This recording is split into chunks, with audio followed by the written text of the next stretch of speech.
Aussi, l'automne, beaucoup moins. L'automne, souvent, les oiseaux sont des oiseaux migrateurs.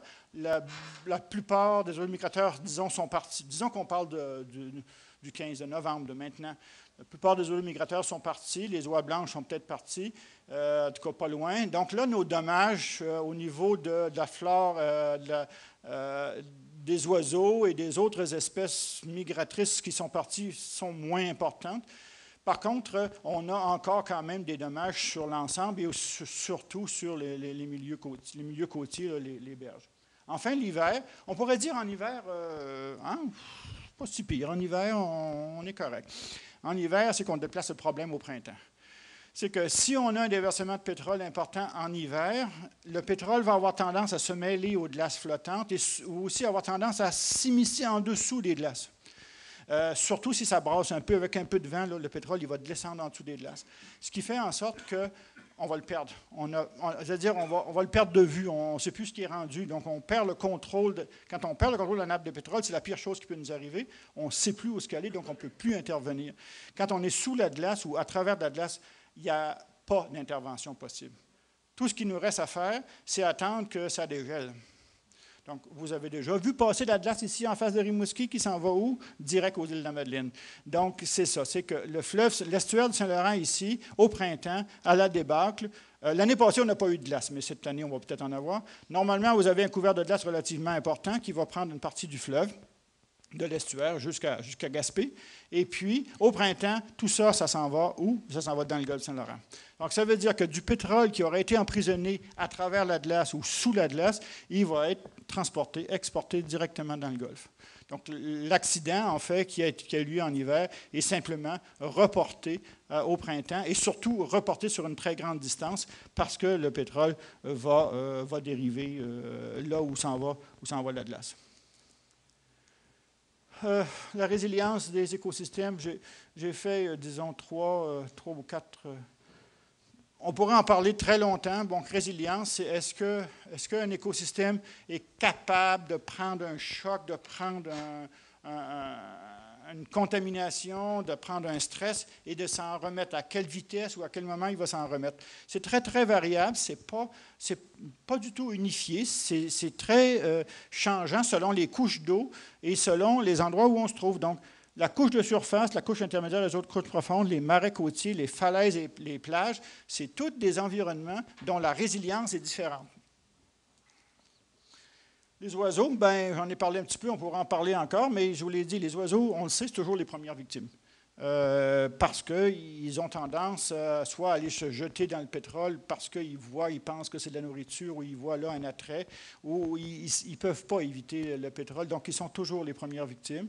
Les espèces menacées, évidemment, on en a parlé tout à l'heure. Si on a déjà dans un environnement où certaines espèces sont menacées, ben oui, ça tombe sous le sens qu'on va avoir là une menace supplémentaire à ces espèces qui déjà en arrachent.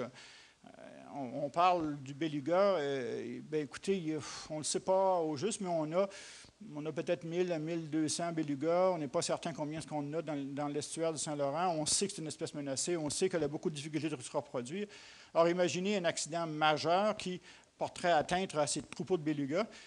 Là, on risque d'avoir une perte importante de biodiversité. On peut peut-être les perdre. Il ne nous en restera plus parce que les écologistes nous disent qu'en dessous d'une certaine population, ben, c'est impossible, ça ne marche plus, ça ne peut pas se régénérer. Et à ce moment-là, on peut perdre une espèce. Donc, c'est là que peuvent apparaître des pertes de biodiversité véritables. Les processus, alors, il y en a trois, essentiellement. Je les ai mentionnés.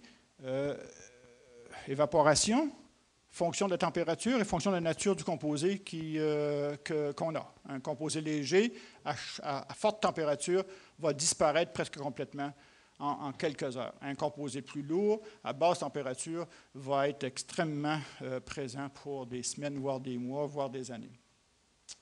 L'émulsification, la dispersion, ça, c'est deux phénomènes qui sont des phénomènes naturels, en fait.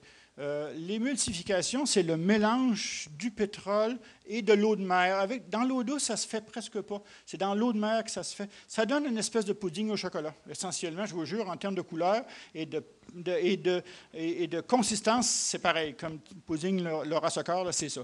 Au goût, c'est bon. C'est autre chose. Mais consistance, c'est ça.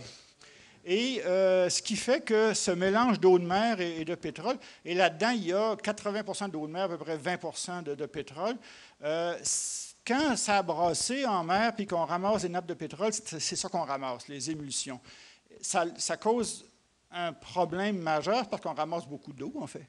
On ramasse 80 d'eau puis 20 de pétrole. Donc, on en ramasse, puis on en ramasse, puis on en ramasse des émulsions avant de finir par avoir ramassé passablement de pétrole quand on parle de milliers de tonnes, comme on en a perdu dans le golfe du Mexique. Donc, c'est un élément qui nuit beaucoup à la récupération du pétrole.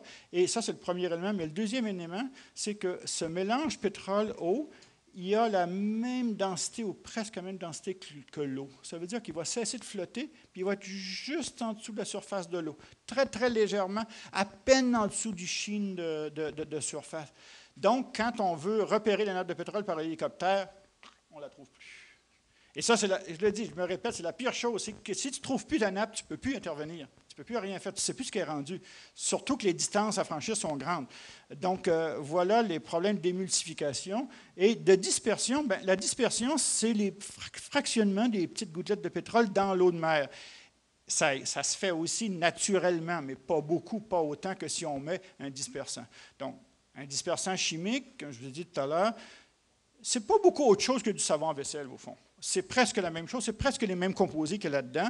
Des fois, il y a des solvants organiques qui sont rajoutés là, pour ajouter des propriétés, mais grosso modo, on ne considère pas les dispersants chimiques qui ont été utilisés comme véritablement dangereux. Il y a des composés qui le sont, mais ma perception à moi, ce n'est pas vraiment le dispersant qui est un problème, c'est la dispersion. Donc, c'est ces micro-gouttelettes de pétrole qui vont aller sur... Quand vous avez une bonne vague, là, vous avez un bon mélange, vous avez un bon mix, là, vous allez y aller sur facilement 3, 4, 5, 6 mètres, peut-être même jusqu'à 10 mètres de profondeur où vous allez avoir le mélange de dispersion. Ça, je vous dirais, de façon idéale, c'est le maximum qu'on peut avoir. Mais ça fait sur 10 mètres que vous avez vos gouttelettes de pétrole. Donc, sur 10 mètres où vous allez avoir une atteinte aux micro-organismes qui sont présents en surface, qui sont surtout présents dans la zone photique, c'est-à-dire dans la zone où il y a de la lumière. C'est la même zone. Donc là, c'est évident qu'on porte atteinte directement aux micro-organismes qui sont dans la zone de surface.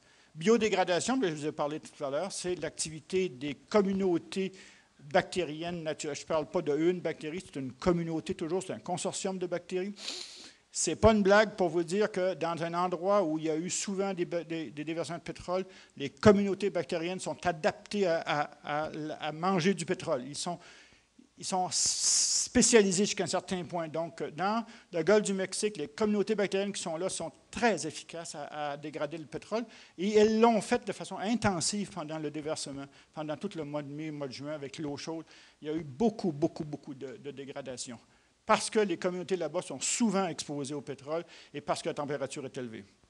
À l'inverse, dans des zones où il y a peu ou pas d'exposition au pétrole, les bactéries spécialisées capables de dévorer le pétrole, ils sont beaucoup moins nombreuses et beaucoup moins importantes dans la communauté. Donc, ça va prendre beaucoup plus de temps avant que cette communauté-là finisse par faire le travail qu'on attend d'elle, au fond, parce que c'est ça qu'on veut qu'elle finisse par arriver. Donc, des milieux plus chauds, des milieux plus exposés au pétrole sont finalement plus en mesure de répondre plus rapidement par la biodégradation que des milieux froids. Méthode d'intervention, rapidement, méthode mécanique de ramassage. Ça, vous avez tout vu ça pendant l'été avec tout ce que vous avez vu de nettoyage d'oiseaux, de mammifères, dispersants chimiques, biodégradation, bioremédiation des sols, ça c'est spécialement pour les sols. Donc on peut, quand on a un accident pétrolier en milieu terrestre, il y a des méthodes de bioremédiation. Donc il y a moyen de retirer les sols contaminés. Et ça se fait régulièrement parce que c'est pas rare que les réservoirs souterrains des stations-service fuient. Donc, à un moment donné, quand on enlève ça, puis on récupère les sols, il faut les bioremédier. Et ça aussi, il y a des techniques, ça se fait, et c'est encourager tout simplement les bactéries. Alors, mettez des nutriments, mettez des conditions nécessaires, et les bactéries vont faire le job, encore une fois, mais dans un temps qui est plus long, ici, puisqu'on n'a pas la température très élevée. Les dispersants chimiques, bon, mélange de tensioactifs, alors c'est un grand mot pour dire c'est comme des savons, donc c'est des tensioactifs et des nutriments